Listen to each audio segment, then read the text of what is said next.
What's up, guys? Zade here on Dylan's YouTube channel, and today we've got this spicy Recruiter Monarch deck list for GOAT format.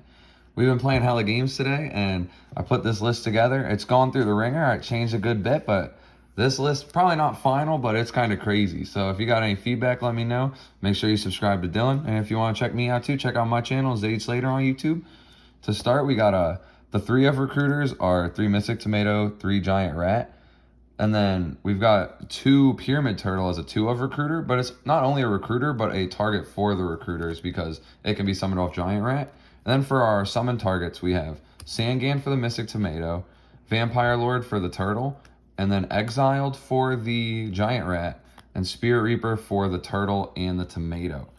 So like, all these cards have a lot of overlap. The targets that you choose for summoning off of the floaters, which is what makes it a lot better than my first rendition of the deck that you'll see used on the channel, where I was playing like Shining Angels before, but the Pyramid Turtle, like being able to be summoned off a floater makes it so like you're playing 5 Rat, but it also lets Rat get the targets that Pyramid gets, which is Vampire Lord. So Rat by extension can summon every one of your targets except Sangan. Sangan stays unique to Tomato, but then Tomato has the overlap with the zombies with Spirit Reaper.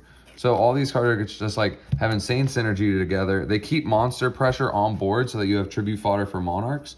And then the Vampire Lord also is a Monarch because it's level 5. So it has synergy with your spell cards that allow you to tribute summon, which you'll see in a bit. Then for the Monarch package, we got Triple Mobius. This card gets the most value out of all the Monarchs, like card economy wise, because he takes 2 cards out. And then if they have any way to stop him that isn't Judgment, you're taking 3 cards out because you hit the 2 you targeted and then the card they activate. And then 2 of the Zaborg, he just pops monsters. 2 of Grand Mark, which pops pops set cards. So this card is the most versatile of the Monarchs because it can pop either monsters or spell or traps. They just have to be set. Whereas these can pop any monster, any spell trap, whether they're face up or face down. And then because these cards all pop cards on the field, if your opponent wants to play around that by not establishing much board pressure, we have the Thestalos to rip cards out of their hand too. This card also does burn damage when it hits a monster, so it kind of just helps you kill them quicker. And then onto the spell cards. Oh, yo, let me get a Graceful. Oh, yeah, I forgot the we took the Graceful out for a different deck profile. I have limited Gracefuls. So yeah, we have a Graceful, a Pot, and a Duo, the trifecta.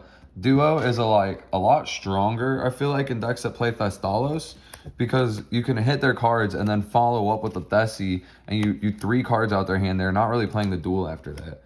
And we got MST Heavy for back row.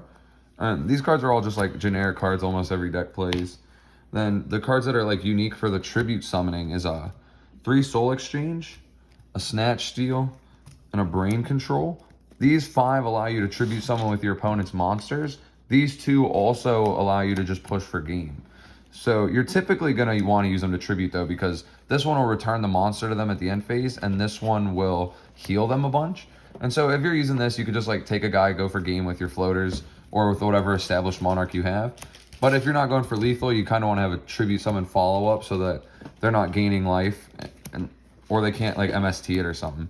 And Soul Exchange, you don't get a battle phase when you use it, so it's technically the weakest of these, but it's also like not the weakest. It's like really good, honestly. It feels so mighty when you Soul Exchange tribute 1 and then like summon a Mobius and pop 2. Even this if deck gets really ignorant really fast. It does. The advantage just snowballs, and the beaters are huge too. And then these 2 are also to help facilitate the tribute summon or the push for game, and they're most powerful when you're using them with the Sangan, which you play 4 copies of. So like anytime you're using one of these, you summon the Sangan, you tribute it for a tribute summon, you're going to get value off the summon, and then these, because they summon the Sangan is going to search one of your recruiters, and he searches any of the recruiters, Giant Rat, Pyramid Turtle, or another, what's it called, Mystic Tomato. So it just like, you kind of go burr in card advantage. And then lastly, we just have the trap lineup. The 3 like insane one-ofs. At first, I wasn't playing traps in this deck, and it kind of sucked, because if they had an out to your floaters, you just lost. There was no fight. And yeah, you had no follow-up. So these give me follow-up. These help protect against certain cards. This sucks that it destroys my floaters, but like if you can +1 off this, you're just in a good spot. and then triple judgment so that when Dylan has 1 judgment, I can have 2, and when he has 2, I can have 3. Man. But this is genuinely the best trap card in GOAT, and anyone that doesn't play it, I think, is wrong unless you can give me a very good reason, because it negates any card. And yeah, there's no extra deck for this deck because I don't play Metamorphosis. If you guys have any feedback on it, let me know in the comment section below. And thank you for watching.